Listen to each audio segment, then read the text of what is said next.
అందరికీ స్వాగతం.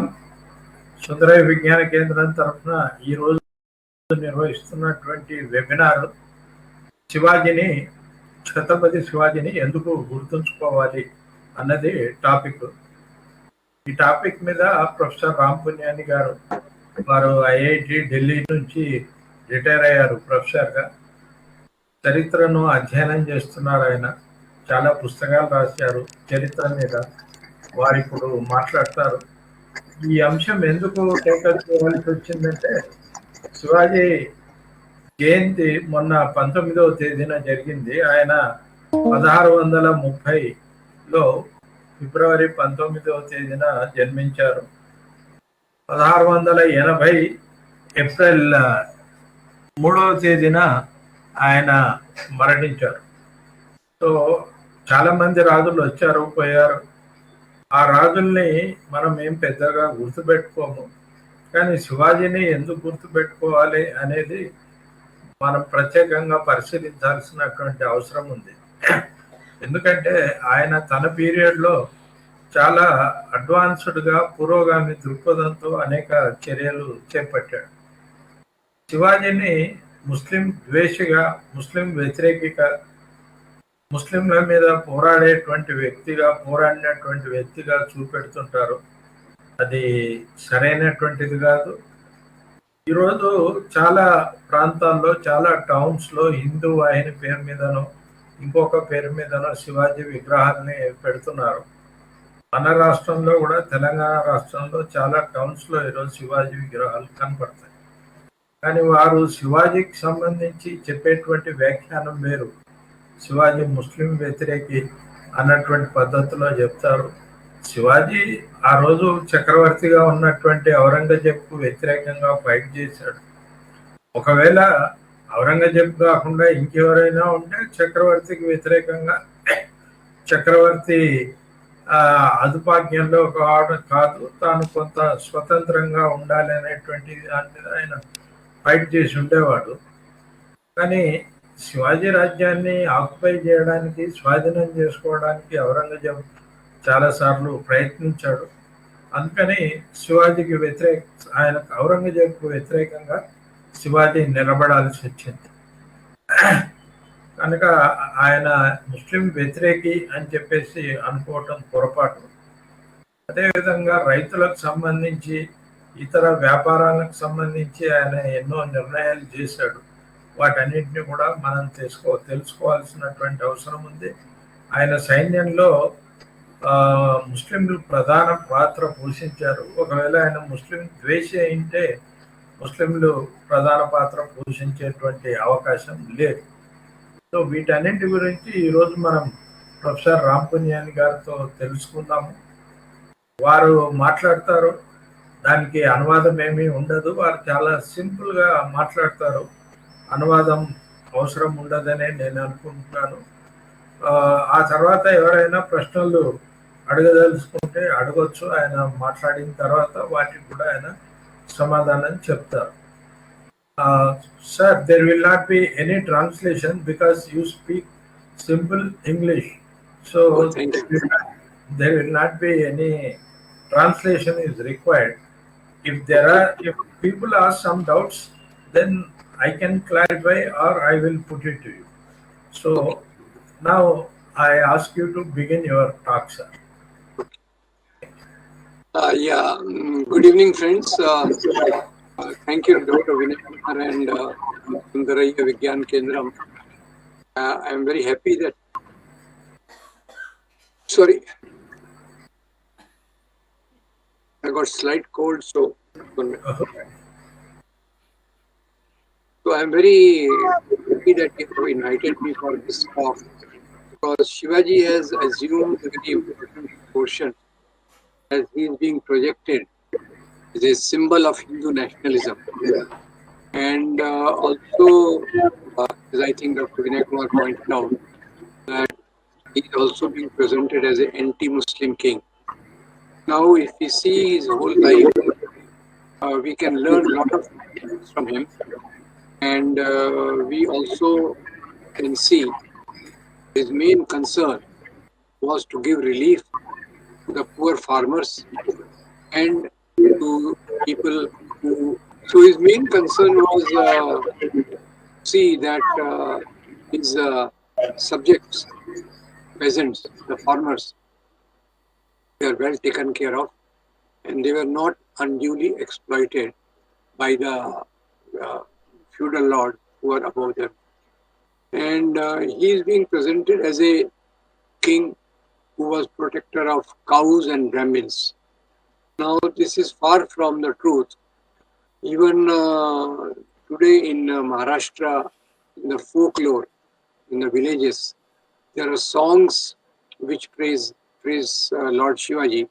This shows the amount of popularity he has got in our state of Maharashtra.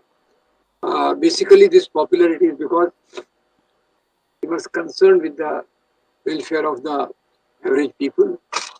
And to begin with, I must say that his grandfather, we'll begin with his grandfather, who was a Subedar, means a Senapati or general, small chieftain, army chieftain in Ahmednagar kingdom.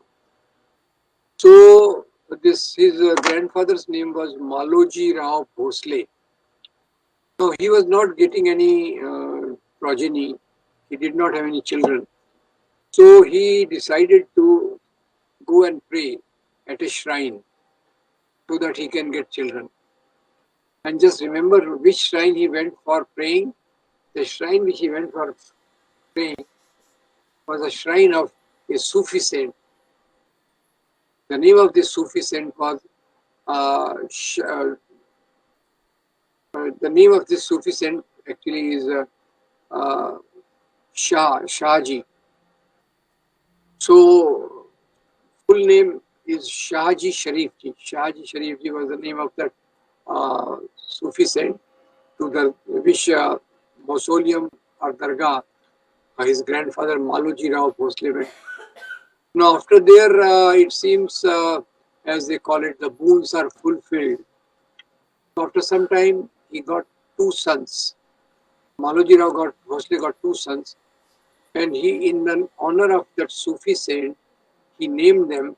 One he named as Shahji, another one he named as Sharif Ji. So you remember the name of the Sufi saint, Shahji Sharif Ji. So one name he gave to his one son, another name he gave to another son. So Shahji Shivaji was son of Shahji. Shahji again was a army chieftain, but not a king. He was not a king. So Shivaji was seeing the condition of the poor peasants, and he felt that poor peasants are being exploited by the landlord. So he decided that he should make his own kingdom where the farmers are having less problems by the rulers. So in order to do this, he gradually rose up, he gradually collected some small army.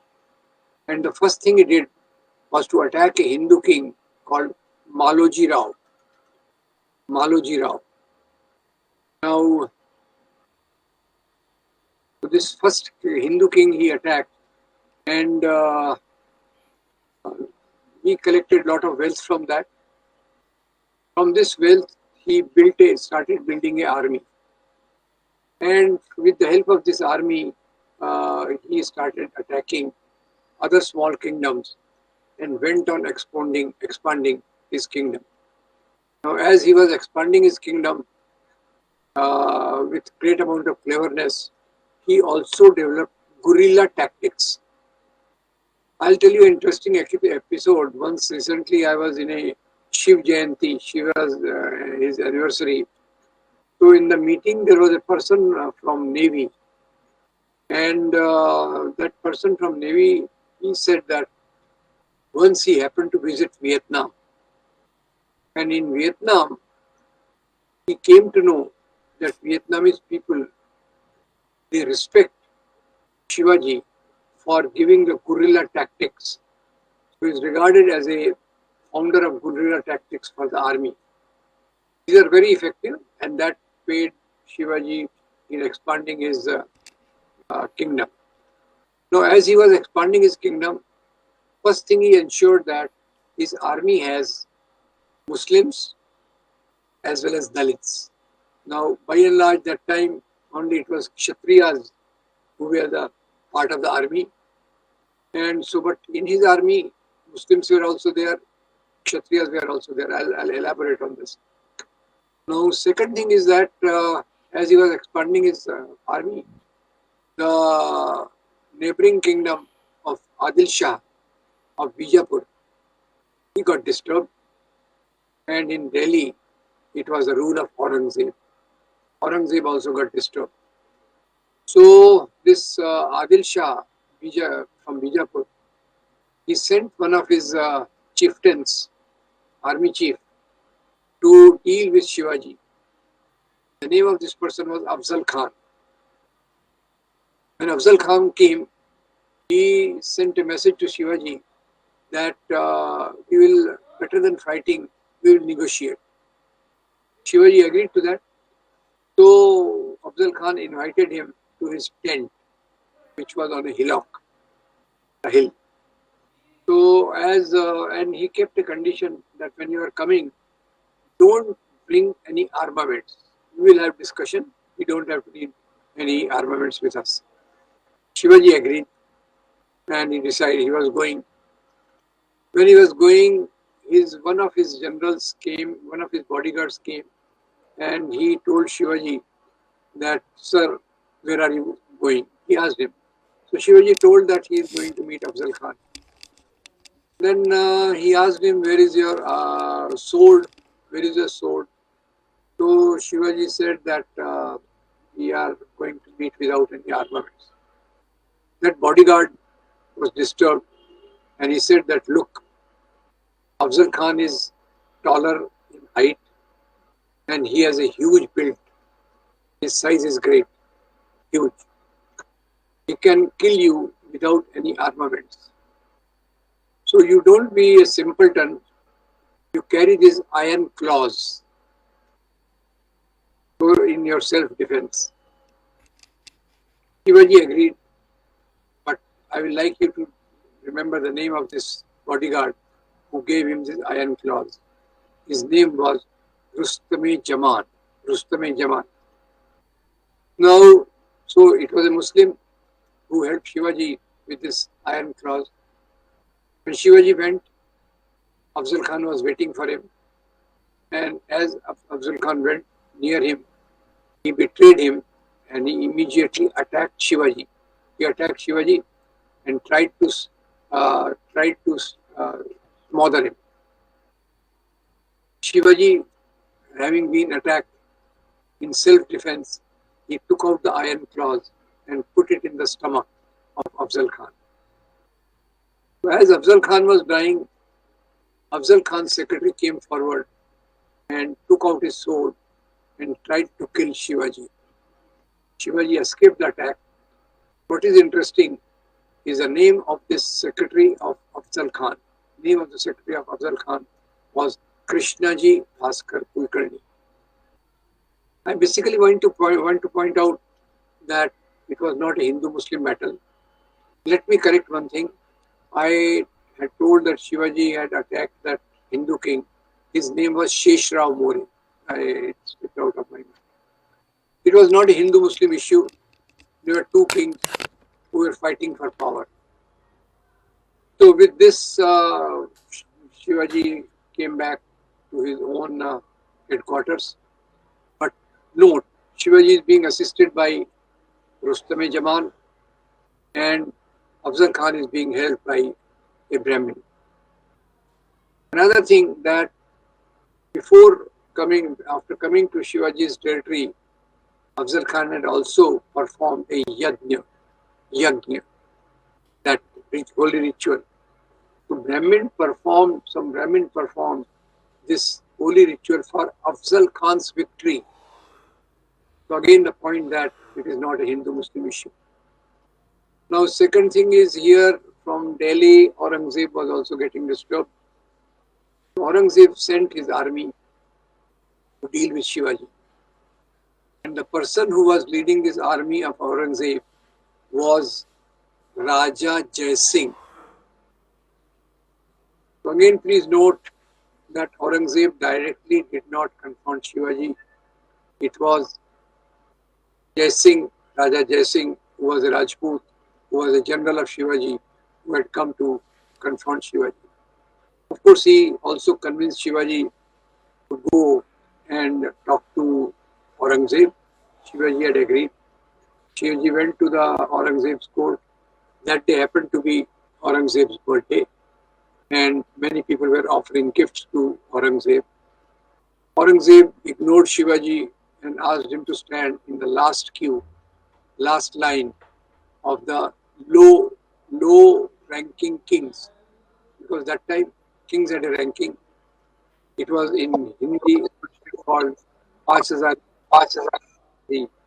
So Paanch Hazari was a low. So Shivaji felt offended and he rebelled at that time, because of which he was imprisoned by Aurangzeb. He was kept in Agra fort in Agra, but Shivaji, with his cleverness, escaped from the fort and came back to his own city. Now, so this is first point which I want to make, that it was not a Hindu-Muslim issue. Secondly, I must say, as Shivaji's grandfather was a follower of Shahji Sharif ji, as Shivaji first attacked Sheshrao More to plunder his wealth, same way Shivaji had a great amount of respect. He had a great amount of respect for a Sufi saint called Hazrat Baba Yaqut. Hazrat Baba Yaqut. This name of the Sufi saint to whom Shivaji offered a lot of respect.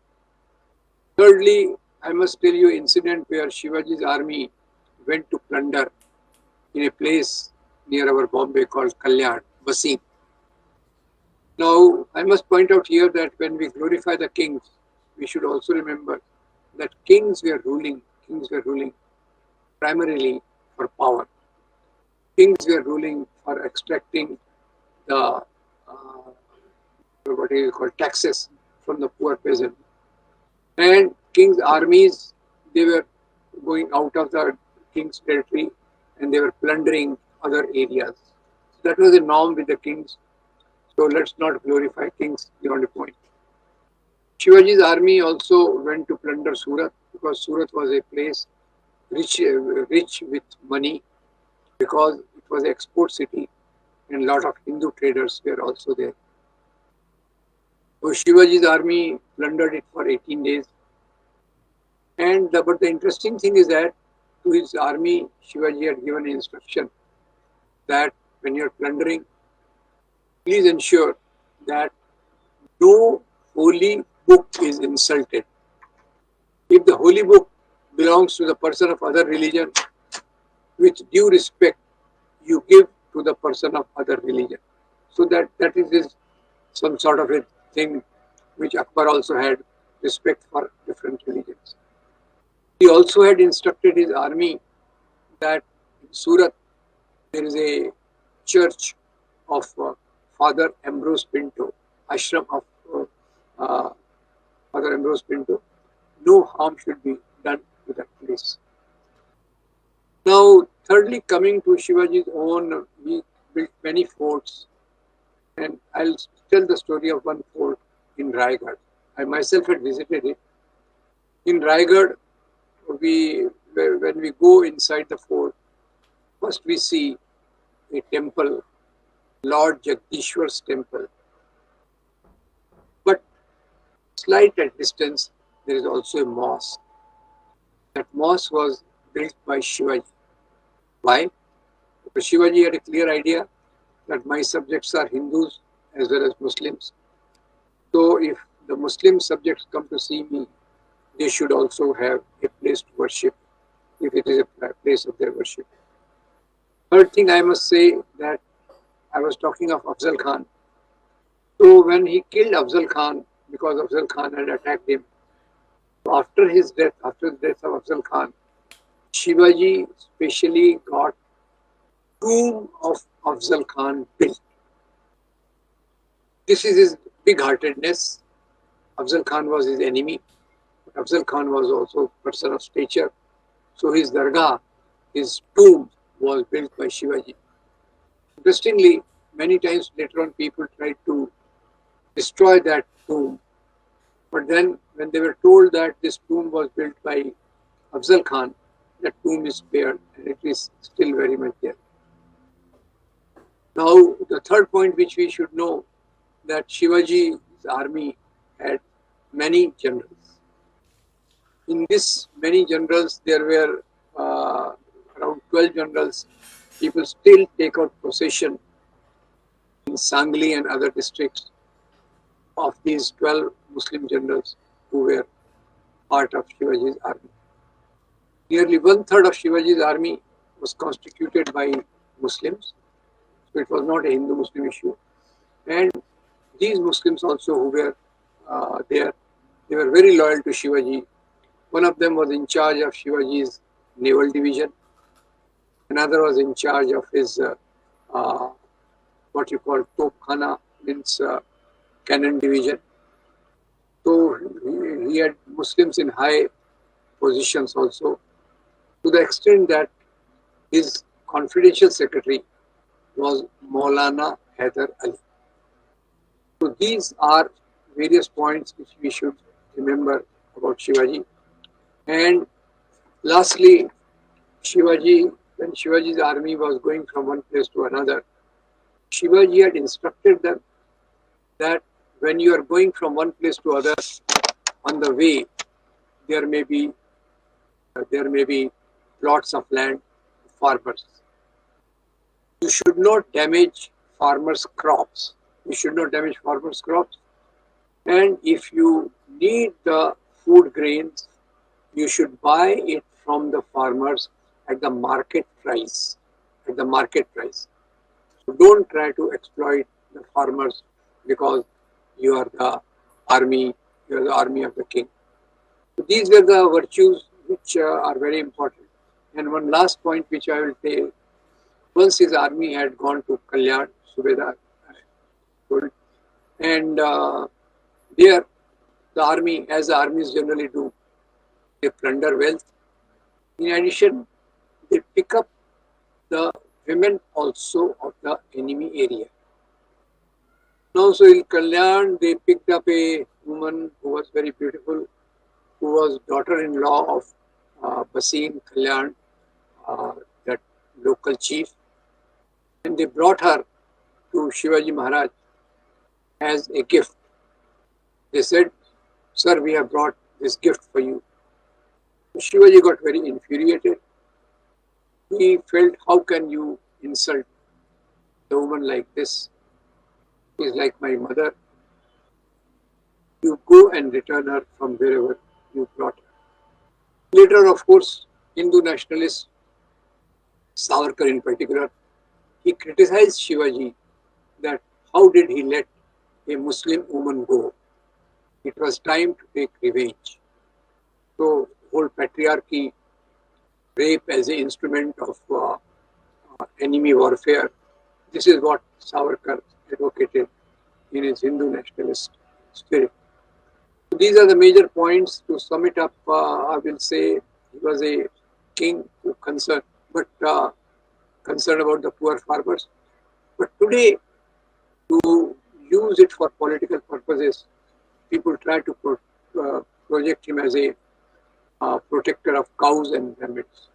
One more incident is there, that he was not from a Kshatriya clan.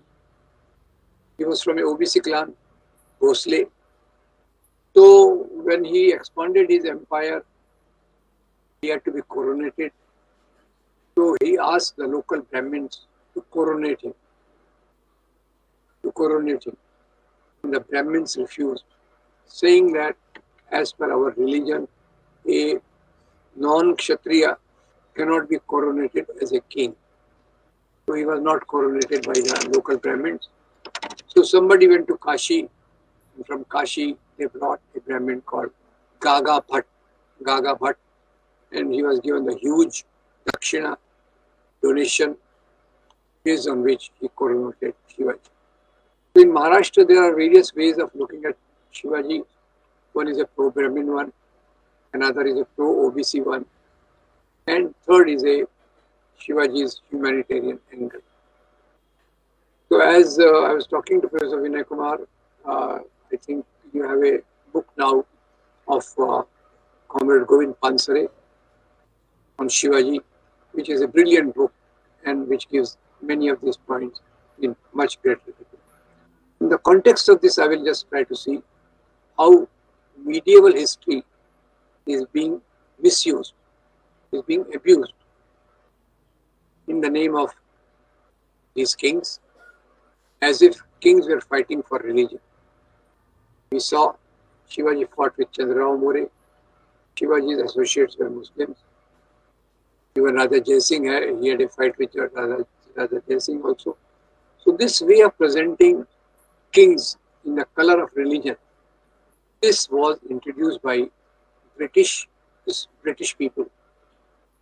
You remember that we had 1857 rebellion in which Mangal Pandey had lit the spark. Bahadur Shah Zafar came to lead it, and Bahadur Shah Zafar had associates in various Nana Sahib Tope, Jhansi Ki Rani and others. So this was a Hindu Muslims came together, fought against British, and that's how British Empire came under a threat. After this, they intensified their policy of divide and rule, and following this, they started presenting kings in the color of their religion. While kings are primarily ruling for power, for wealth, you will see that even Akbar had 9 jewels, what we call Navratnas. In these 9 jewels, there is a person like Raja Todarmal, Raja Birbal. So Akbar had a Hindus as well as Muslims. Akbar's battle with Rana Pratap is many times given a religious color. This is totally fallacious, as we see Akbar on one side. This battle took place in Haldighati, Rajasthan. So Akbar and Rana Pratap battle, even Rana Pratap is proposed as another symbol of Hindu nationalism. In the battle between Akbar and Rana Pratap, the composition of their army is very interesting. In Akbar's army, Akbar himself did not come to lead. Who led the battle on behalf of Akbar? It was Raja Man Singh. Raja Man Singh. Akbar's army had Raja Man Singh as commander-in-chief. So there were Rajput soldiers and there were Muslim soldiers. Similarly, on the side of Rana Pratap, we see Rana Pratap himself was leading his army, and he had 2 generals, major Senapatis, generals. One was Ram Singh and another was Hakim Khan Sur. So in Rana Pratap's army also, Muslims were there, Hindus were there. So this is a very simple thing for which we should try to understand that the battle of kings was not for religion. And it is wrong to say that Muslim kings spread their religion. They came here to spread Islam. This is totally fallacious.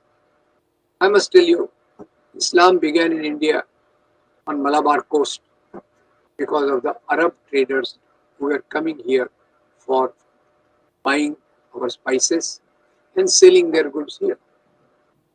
Similarly, if we see that as this second thing about Islam, Swami Vivekananda points out that Islam came in India as a big liberatory force for the low caste oppressed. He attributes the major conversions to Islam because of the caste system in India. So while kings were fighting for power, people were also collaborating with each other, and it is because of the collaboration of the people that India's culture developed. India's culture is basically a mixed culture, also called syncretic culture, also called Ganga Jamni Tehzeeb. What does that mean? That different layers of people have come here, Shah, Hoon, then Muslims, then Christians, and that has gone on to add to our culture. That is reflected in our music, poetry, food habits, clothing, and what have you. Friends in Hyderabad must be enjoying biryani. I envy you, but I must tell you, biryani is one of the imports from Iran. In Iran, it was called biryan. We added spices to that and made it more tasty. This applies to so many of our food items. Many of our good things we have taken to outside. We did not become poorer because of that. Our spices are very famous everywhere. Our mangoes, bananas, they were also they are also very famous outside.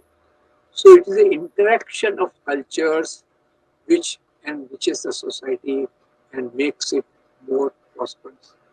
Now, this way of looking at Shivaji is a part of communal historiography. The national historians, the national leaders like Gandhi and Nehru, they never looked at history through the prism of religion. Gandhi said that under Muslim kings, Hindus were flourishing. Under Hindu kings, Muslims were flourishing.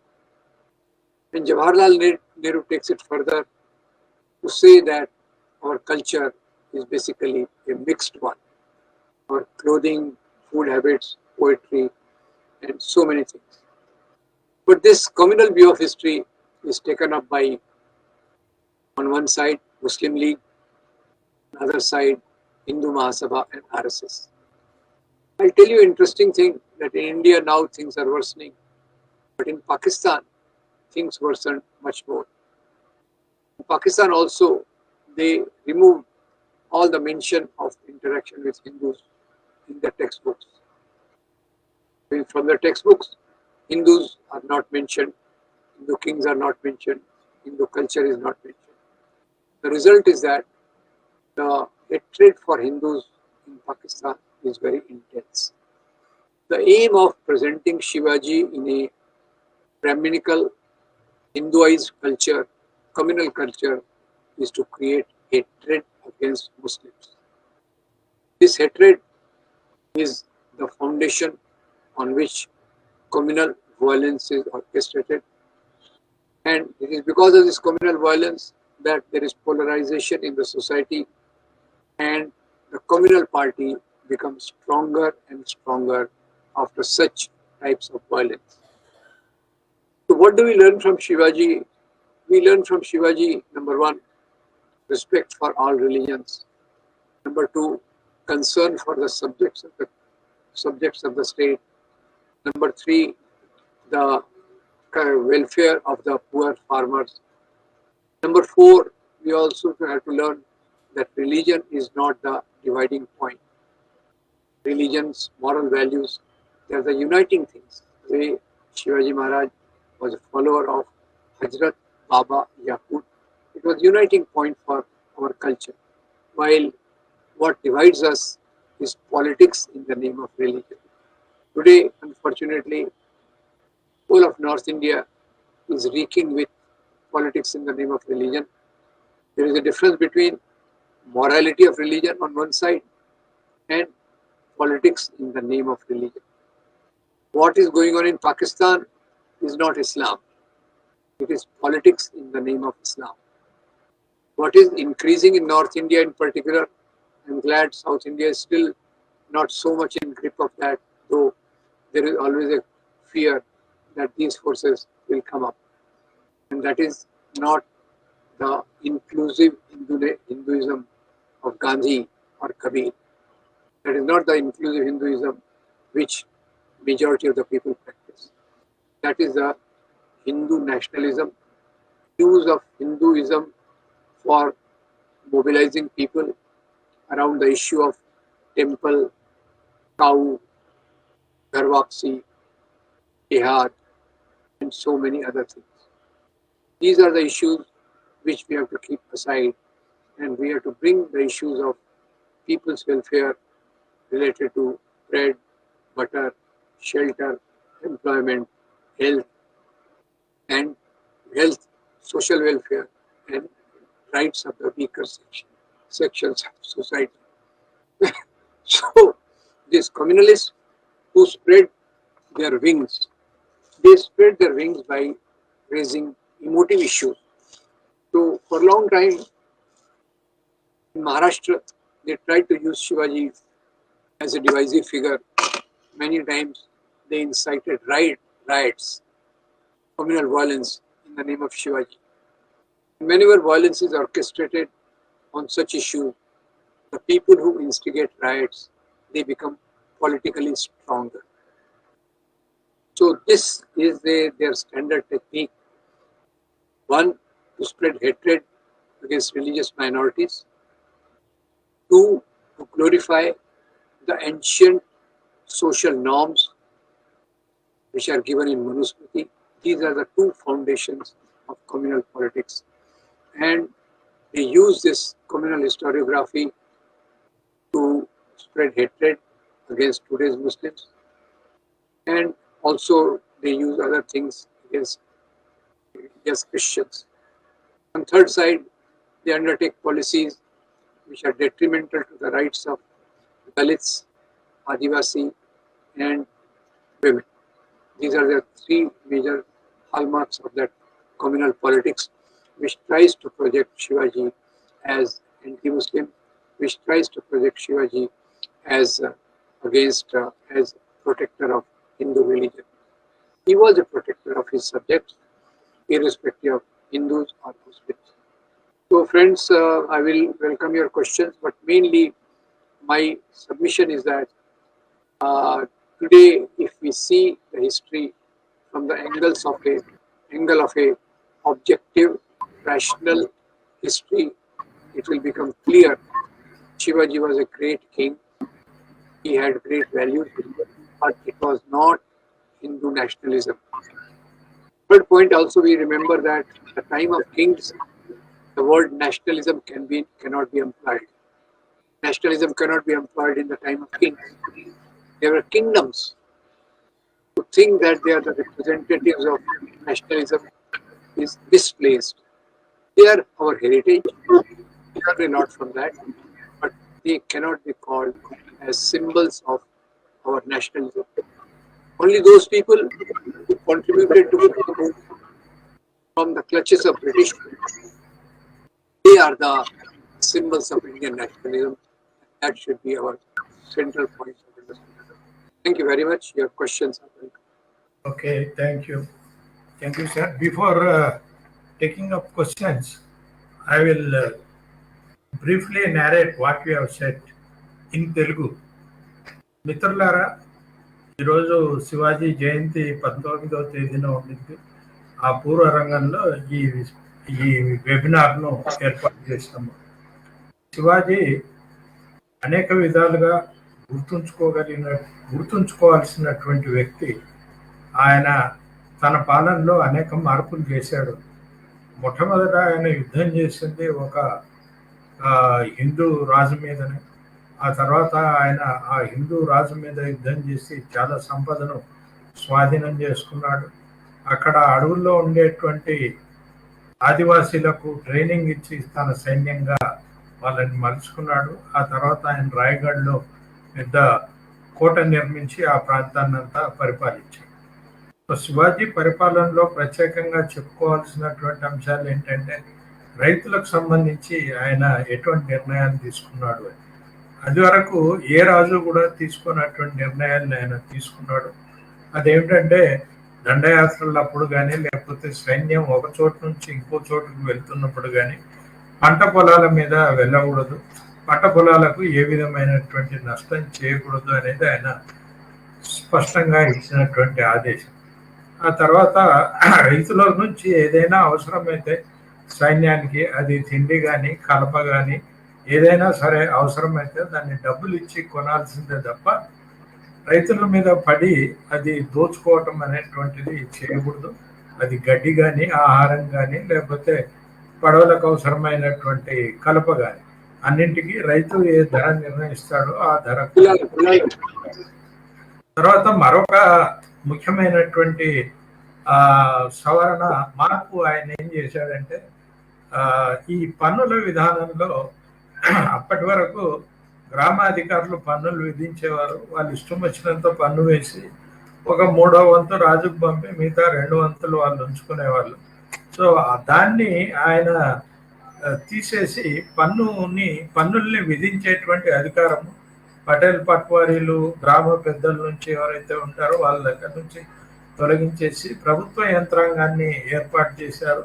వారు ప్రభుత్వ యంత్రాంగం ఆ పంట ఎంత ఉందో అనేటువంటి చూసి పంట మీద ఆధారపడి పన్నును నిర్ణయించేవాళ్ళు.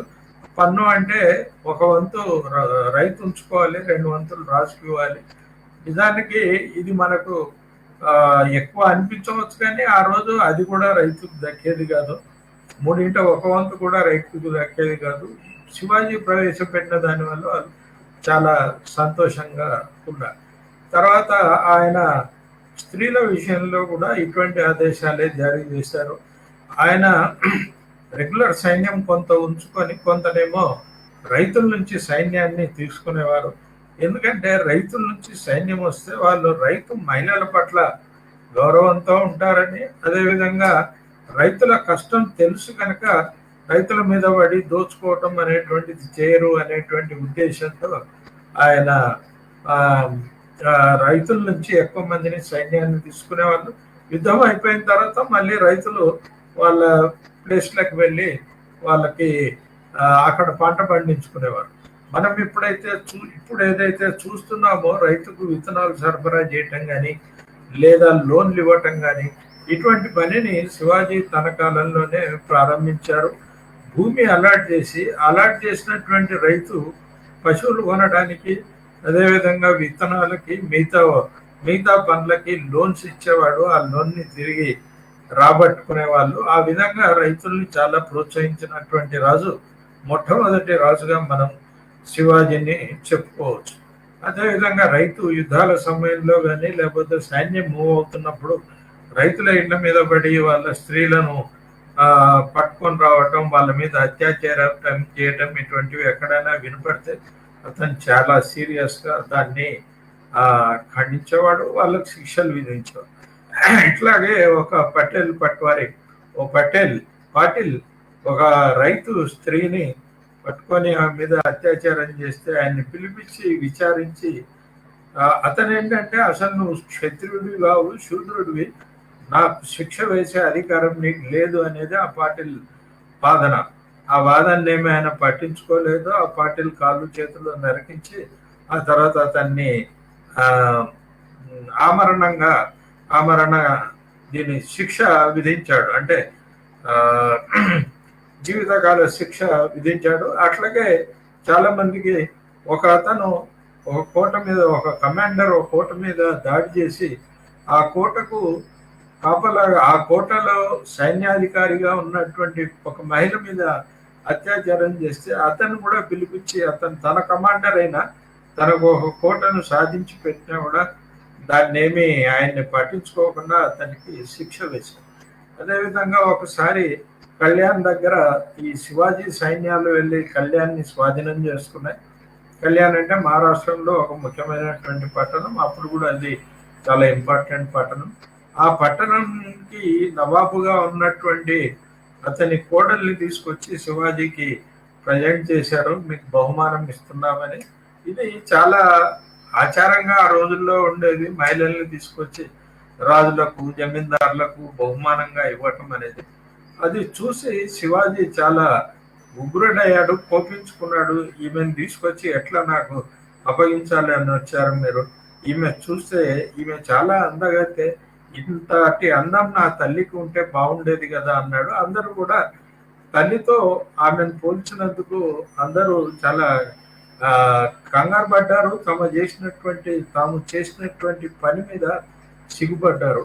ఆమెను చాలా మర్యాదగా సకల మర్యాదలతో మళ్ళీ వెనక్కి పంపించాడు శివాజీ. అదేవిధంగా యుద్ధం సందర్భంగా లేకపోతే దాడుల సందర్భంగా ఎక్కడైనా వేరే మతానికి సంబంధించినటువంటి మత గ్రంథం కనపడితే దాన్ని జాగ్రత్తగా తీసుకెళ్లి ఆ మతానికి సంబంధించినటువంటి వాళ్ళకి ఇవ్వండి అనేటువంటి ఇన్స్ట్రక్షన్ కూడా ఇచ్చాడు. వీటిని ఎవరైనా ఉల్లంఘించినట్లు తనకు తెలిస్తే శివాజీ తీవ్రమైనటువంటి చర్యలు తీసుకునేవాడు.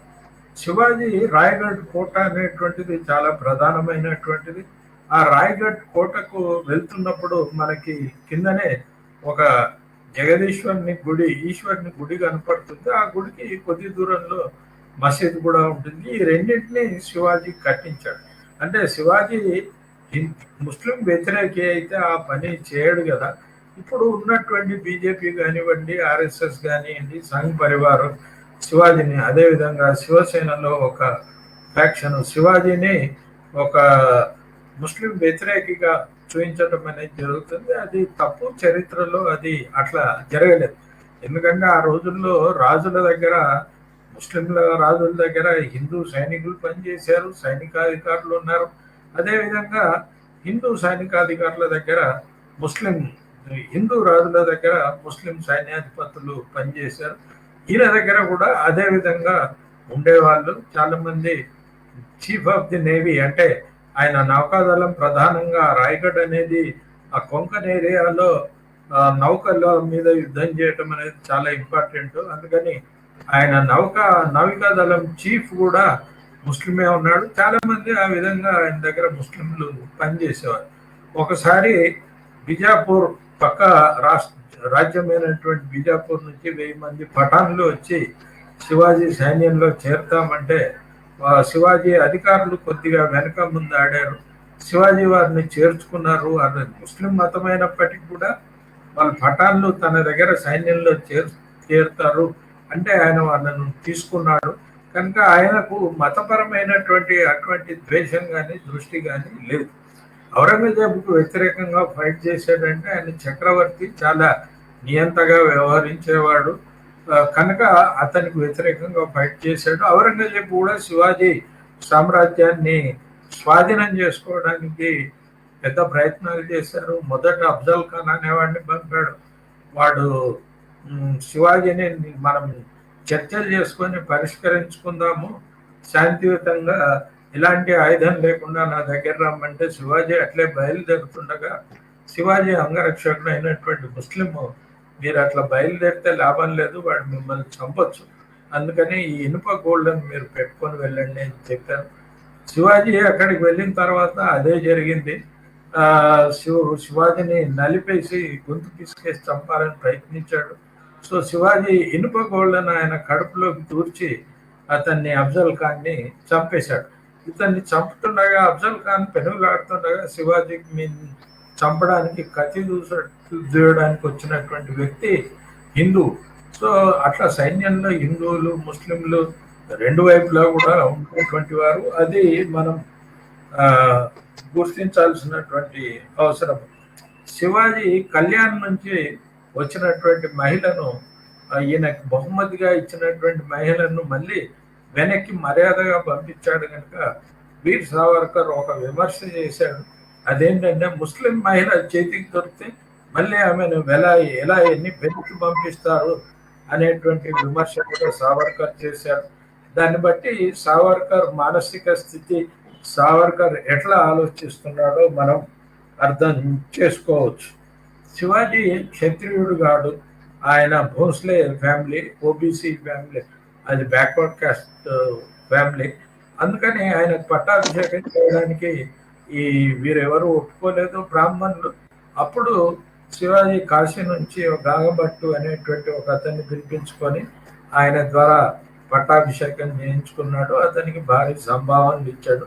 ఎంత సంభావన అంటే వాడు ఆ రాయగఢ్ కోటను దిగి రావడానికి, ఆ బంగారంతో దిగి రావడానికి చాలా కష్టపడాల్సి వచ్చింది. మనకి ఇక్కడ ఒక ఉదాహరణ కూడా వారు చెప్పారు. అదేంటంటే అక్బర్ నవరత్నాల్లో హిందువులు ఉండేవారు, ముస్లింలు ఉండేవారు. తోడర్మల్ అనే అతను ఆయనకు ఫైనాన్స్ మినిస్టర్ అక్బర్కు.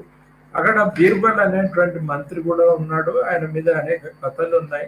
కనుక అక్బర్ సంస్థానంలో కేవలం ముస్లింలు లేరు, హిందువులు కూడా ఉన్నారు.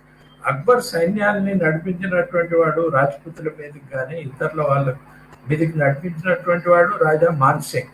ఆ రాజా మాన్సింగ్ హిందువే కదా.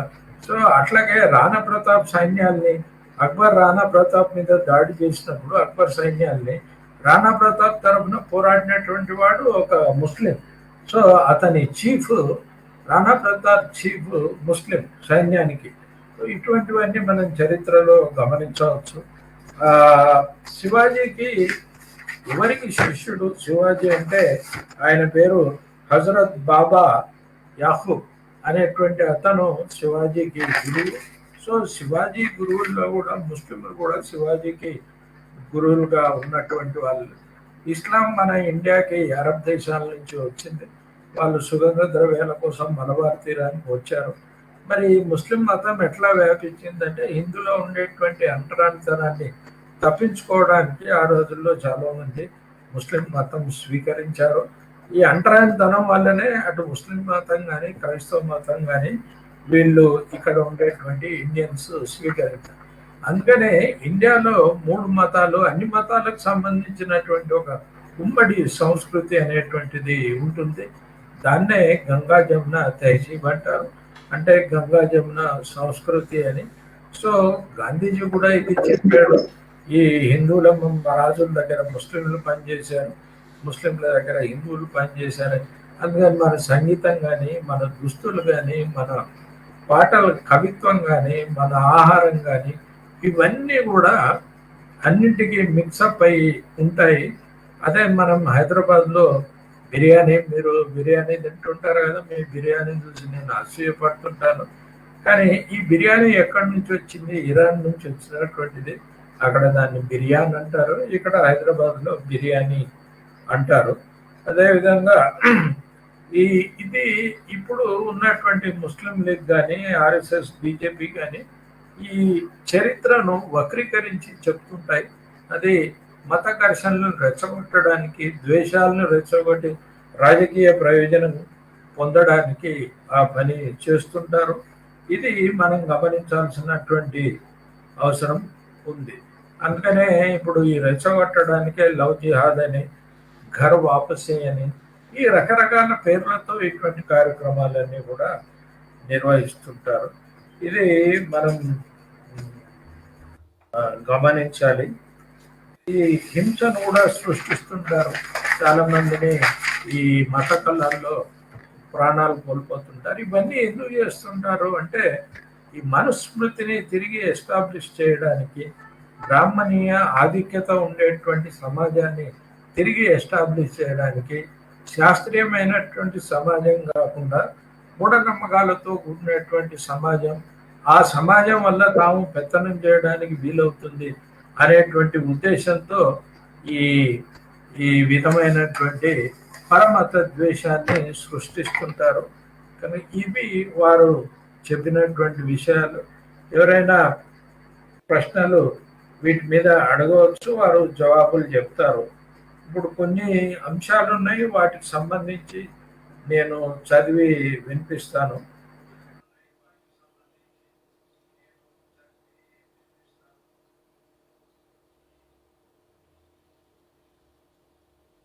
Sir, there is one comment that is, as per your lecture, Shivaji is a secular king. BJP, RSS does not inform all these facts and campaign Shivaji as Hindu king. In Telugu states, many Shivaji statues are built and propagate as true champion of Hinduism, I think. Yeah. Of Hindus. So would you like to make any comment on this? Yeah, I think it is a deliberate misrepresentation of Shivaji only as a Hindu king. He was a king, he was a good king. I have outlined that. So I think we should counter their propaganda to giving the contents of his lecture. I have proved by fact that how he was taking care of poor peasants, and it is in RSS BJP's political agenda that they want to spread hatred by selectively saying that he killed Abdul Khan, but they won't tell that Abdul Khan's secretary was a Hindu and Shivaji's bodyguard was a Muslim. They will say that he fought with Aurangzeb, but they won't say Aurangzeb, commander-in-chief, was a Hindu, while Shivaji's many generals were Muslim. So these are the things which I have outlined. RSS is definitely out to give the misrepresentation. So we should try to promote Govind Pansare's book, and videos like this you can make in Telugu. What Professor has said, that can create a video and it can be circulated on different groups, so that in Telugu this becomes clear to people as to what is the real truth. Because people don't do real truth, they come under the influence of this RSS propaganda and they start hating things in the name of Shivaji. Okay, వారు చెప్పినటువంటి పుస్తకం ఇది శివాజీ వారసత్వం అని నవ తెలంగాణ వాళ్ళు వేసినటువంటి పుస్తకం. ఈ పుస్తకాన్ని గోవింద్ పన్సారే మరాఠీలో రాస్తే ప్రొఫెసర్ నార్కర్ దాన్ని ఇంగ్లీష్లోకి ట్రాన్స్లేట్ చేశారు. ఇంగ్లీష్ నుంచి నేను తెలుగులోకి ట్రాన్స్లేట్ చేశాను. ఇది మన నవ తెలంగాణ బుక్ హౌస్లో అవైలబుల్గా ఉంది. ఇందులో అన్ని డీటెయిల్స్ ఉన్నాయి. వారు అదే చెప్తున్నారు, ఈ పుస్తకాన్ని చదువుకుంటే మరింత వివరంగా విషయాలు తెలుస్తాయి అని చెప్తున్నారు. సో గోవింద్ పన్సారే గారు మీకు ఐడియానే ఉంటుంది. ఆయన ఈ పుస్తకాన్ని రాయడానికి ముందు ఆయన చాలా ప్రసంగాలు చేశారు. ప్రసంగాలు చేస్తున్నప్పుడు ఆయన మీద హెచ్చరిక చేశారు, నిన్ను చంపుతామని చెప్పారు. కానీ ఆయన ఏం భయపడకుండా ప్రసంగాలు చేశారు, ఈ పుస్తకం కూడా రాశారు. చివరికి ఆయన్ని వారు హెచ్చరించినట్లుగానే 82 ఏళ్ల వయసులో ఆయన భార్య మీద దాడి చేశారు. అప్పుడు తుపాకులతో కాల్చారు. భార్య అక్కడికక్కడే చనిపోయింది. ఆయన కొన్ని రోజులు హాస్పిటల్లో పోరాడి ఆ తర్వాత ఆయన కూడా చనిపోయారు. ఆ తర్వాత ఈ పుస్తకం బాగా అక్కడ చాలా మంది కొన్ని వేల సంఖ్యలో కొని చదివారు. సో పన్సారే త్యాగము, ఆయన చాలా రీసెర్చ్ చేసి అనేక అంశాలని జోడించారు. Sir, there is one doubt in this book. It is not written who killed Shivaji. Was it a Brahman? There is some, I don't know whether it is a rumor or fact, but who killed Shivaji? How did he die? See, I think it was. I think he died after a long illness. He did not die in the battle. That's as far as my knowledge goes. It is not that any Muslim came to kill him or any government killed him. So I think it was a natural disease to which he succumbed. Now there are no more questions. So I thank you for all your patient lecture, enlightening lecture. And people wanted to know from you because they heard some of your lectures here in Hyderabad. So they were eager to listen to you, and I invited you for the webinar. You accepted it and you gave us a lot of information. Thank you very much.